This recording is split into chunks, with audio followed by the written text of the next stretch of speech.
तेरा वचन मेरे पाँव के लिए दीपक है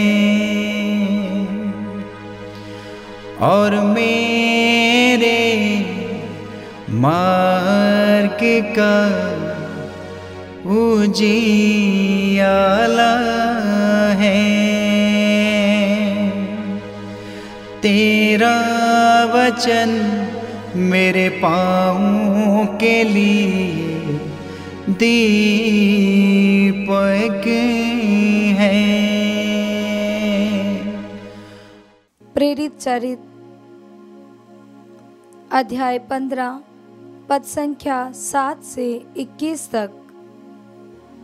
जब बहुत वाद विवाद हो चुका था तो पेत्रुस ने उठकर ये कहा, भाइयों, आप जानते हैं कि ईश्वर ने पिछले दिनों आप लोगों में से मुझे चुनकर निश्चय किया कि गैर यहूदी मेरे मुख से सुसमाचार का वचन सुने और विश्वास करें।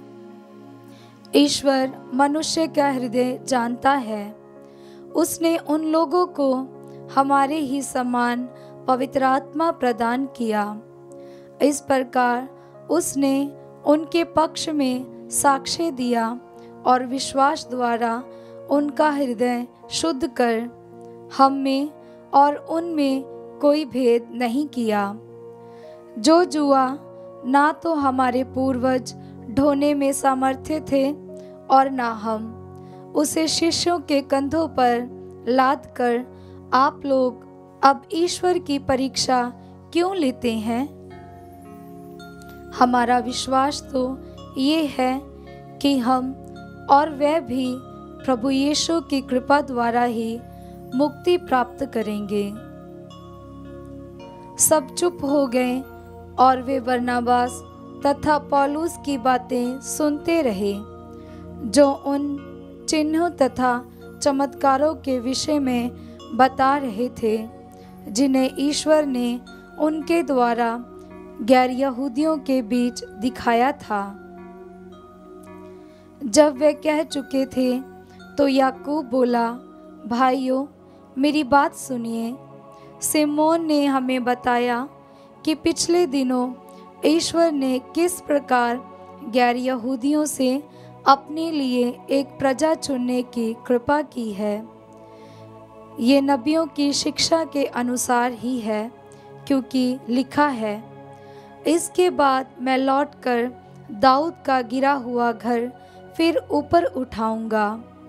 मैं उसके खंडहरों का पुनर्निर्माण करूंगा और उसे फिर खड़ा करूंगा, जिससे मानव जाति के अन्य लोग अर्थात सभी राष्ट्र जिन्हें मैंने अपनाया है प्रभु की खोज में लगे रहें। जो ये कार्य संपन्न करता और प्राचीन काल से जानता है, वही प्रभु ये कहता है। इसलिए मेरा विचार ये है कि जो गैर यहूदी ईश्वर की ओर अभिमुख होते हैं, उन पर अनावश्यक भार ना डाला जाए, बल्कि पत्र लिखकर उन्हें आदेश दिया जाए कि वे देव मूर्तियों पर चढ़ाए हुए मांस से, व्यभिचार से, गला घोटे हुए पशुओं के मांस से और रक्त से परहेज करें, क्योंकि प्राचीन काल से नगर नगर में मूसा के प्रचारक विद्यमान हैं और उनकी संहिता प्रत्येक विश्राम दिवस को सभागृहों में पढ़कर सुनाई जाती है।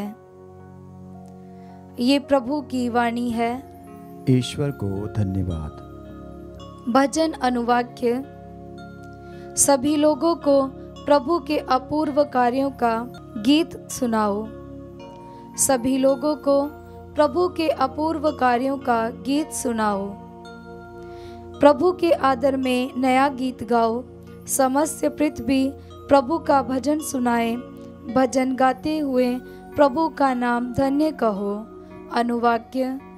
सभी लोगों को प्रभु के अपूर्व कार्यों का गीत सुनाओ। दिन प्रतिदिन उसका मुक्ति विधान घोषित करते जाओ। सभी राष्ट्रों में उसकी महिमा का बखान करो। सब लोगों को उसके अपूर्व कार्यों का गीत सुनाओ। अनुवाक्य। सभी लोगों को प्रभु के अपूर्व कार्यों का गीत सुनाओ। राष्ट्रों को ये घोषित करो, प्रभु ही राजा है। उसी ने पृथ्वी का आधार सुदृढ़ बना दिया। वह न्यायपूर्वक सभी लोगों का न्याय करेगा। अनुवाक्य। सभी लोगों को प्रभु के अपूर्व कार्यों का गीत सुनाओ। जय घोष हालेलुया। अनुवाक्य। हालेलुया। प्रभु कहते हैं, मेरी भेड़ें मेरी आवाज़ पहचानती हैं, मैं उन्हें जानता हूँ और वे मेरा अनुसरण करती हैं। अनुवाक्य। हालेलुया। पवित्र सुसमाचार संत योहन के अनुसार अध्याय 15 पद संख्या 9 से 11 तक।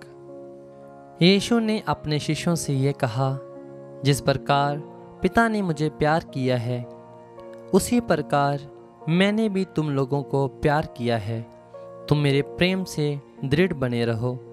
यदि तुम मेरी आज्ञाओं का पालन करोगे तो मेरे प्रेम में दृढ़ बने रहोगे। मैंने भी अपने पिता की आज्ञाओं का पालन किया है और उसके प्रेम में दृढ़ बना रहता हूँ। मैंने तुम लोगों से ये बातें कही हैं जिससे तुम मेरे आनंद के भागी बनो और तुम्हारा आनंद परिपूर्ण हो। ये प्रभु का पवित्र सुसमाचार है। क्रिस्त की जय।